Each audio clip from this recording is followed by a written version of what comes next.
Welcome back to The Express at the Roundhouse. The Talking Stick Festival provides a stage for artists, but also provides a voice. In choreographer and dancer Lara Kramer's piece Fragments, she's dealing with a difficult and painful part of Canada's history, and she's using the power of movement to shine a light in that dark place.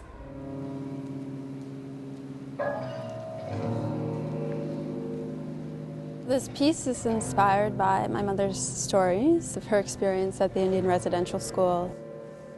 Lara Kramer's latest work, Fragments, is unlike a lot of modern dance out there.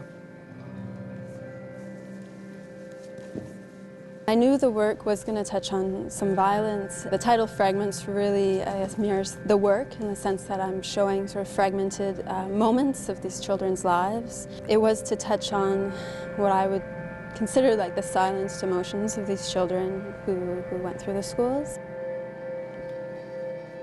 The last residential school in Canada closed in 1996, but Lara says her mother's stories stay with her.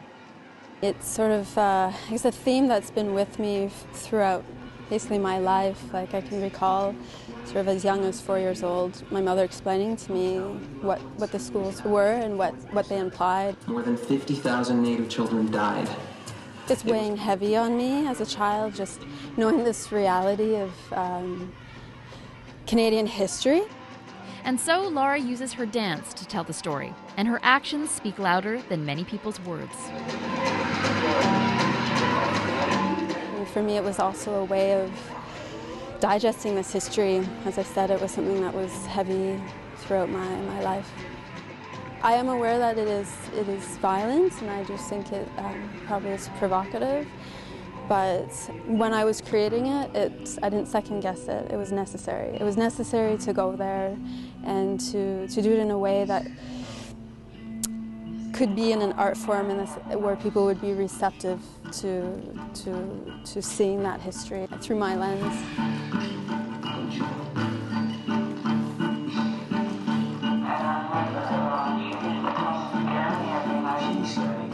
Fragments is Lara's first full-feature creation. Now, she does travel the world, and she hopes to bring the lessons of Fragments to an international audience.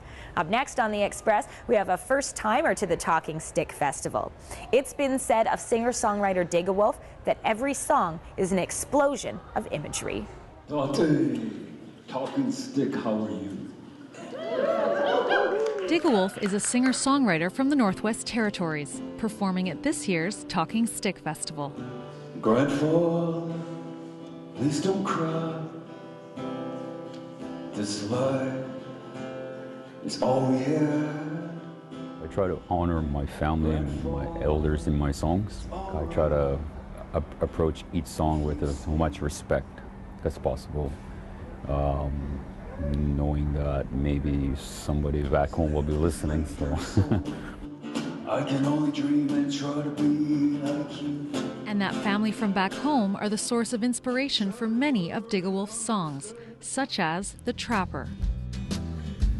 My father, the trapper,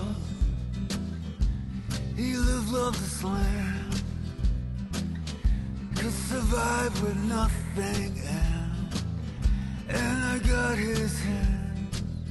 That one is written for my father. My dad, he used to be like a trapper when I was young. He used to live on the land and he used to trap and hunt and fish.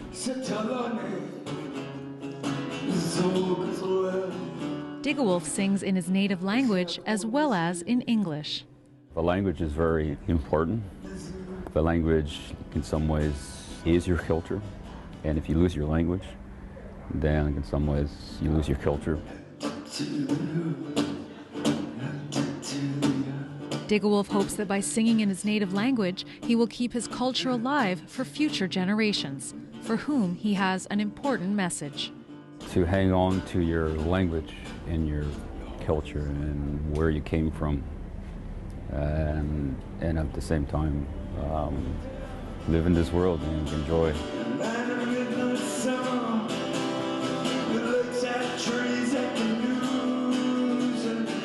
In Vancouver, I'm Kendall Harris for The Express.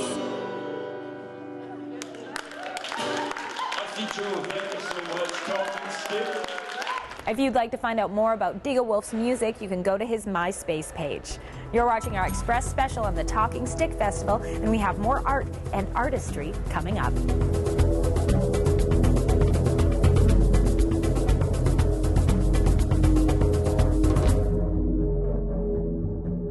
Up next on the Express. I feel like she's staring right at me. Yeah, I just happen to be photographer Nadia Quandamans. What is your native identity living in the city? Do you maintain your traditions, you know?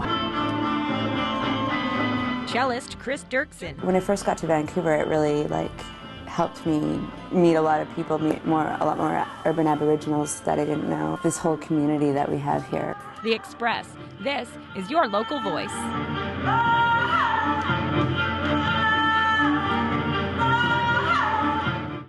Training tips are brought to you by Team Diabetes.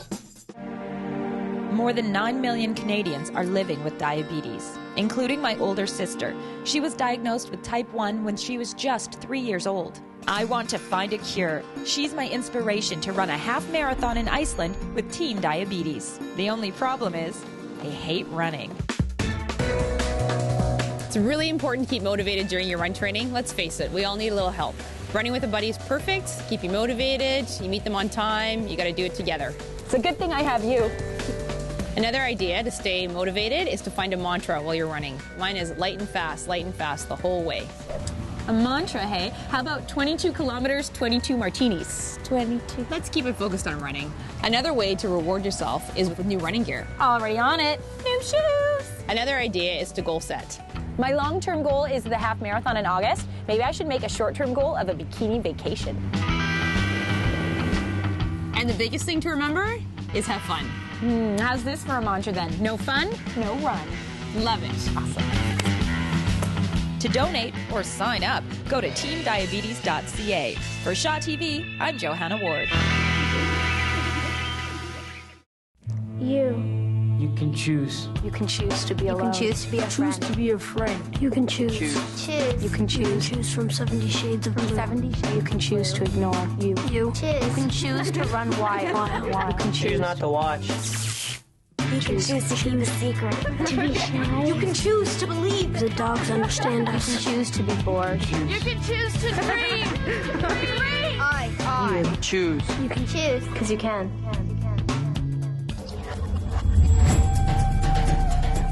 Welcome back to the Express at the Roundhouse for the Talking Stick Festival. On display here is a photography exhibit by a young woman who uses her gift and her connection to culture to help make a difference. She says, if our history is a shadow, then let this moment serve as light.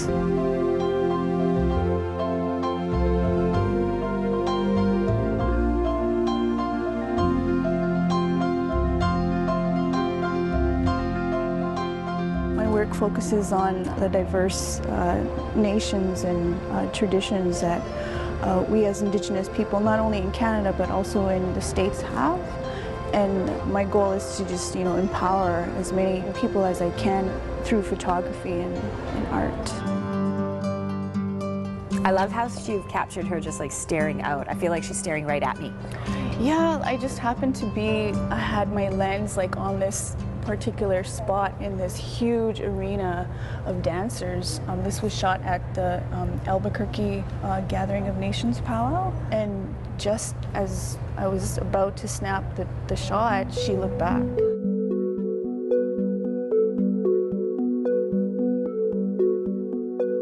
There's a series of 5 photos called Concrete Indians.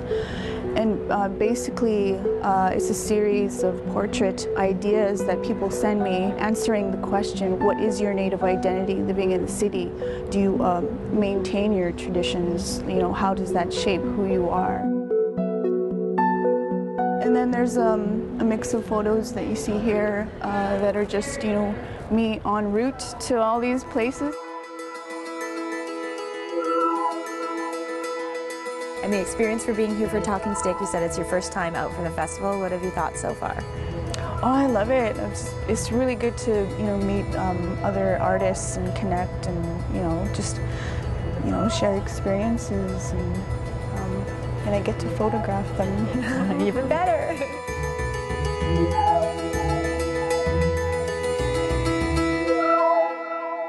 Nadia's photography is on display here at the Roundhouse in Vancouver until February 9th. There's also a 10-year retrospective on the Talking Stick Festival. Now, up next on The Express, we have local cellist Cris Derksen. It's new school electronics on an old school instrument.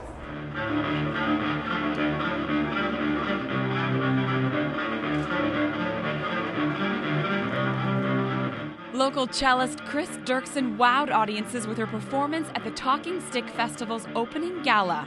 I performed with one of my favorite dancers. Her name's Priya, and she's a fancy dancer. So together, we met the first year at that 2005 Talking Stick, and we've been working since then. So she did fancy dancing, and I did. My first piece was an Aboriginally inspired piece, and then my second piece was a lot more electro.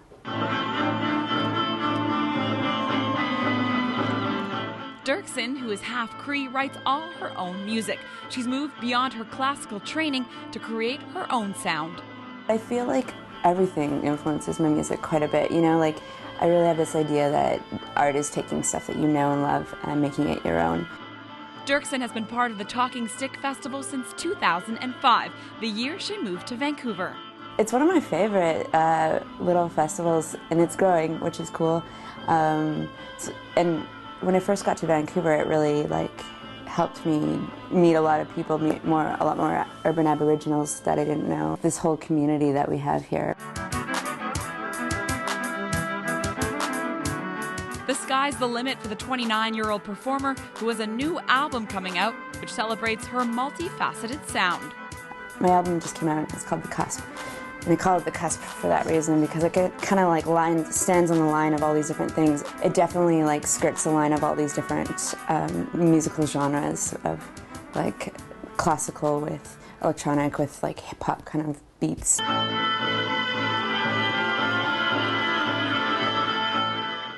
I'm Bianca Solterbeck in Vancouver for The Express.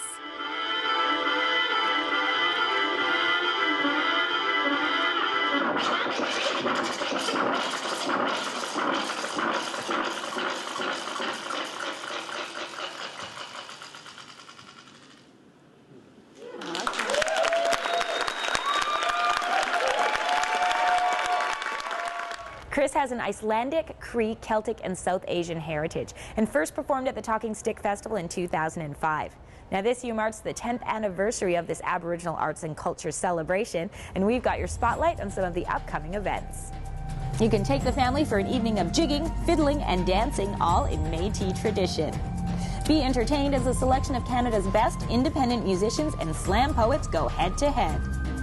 Food and entertainment, including renowned Haida storyteller Roberta Kennedy and a variety of musical guests. It's the perfect way to close the festival. You can go to fullcircle.ca for a complete list of all the performances, workshops, and community events happening as part of the 10th annual Talking Stick Festival. Now that's it for today's Express from the Roundhouse. We're going to leave you with the Get High X dancers, and we'll see you next time.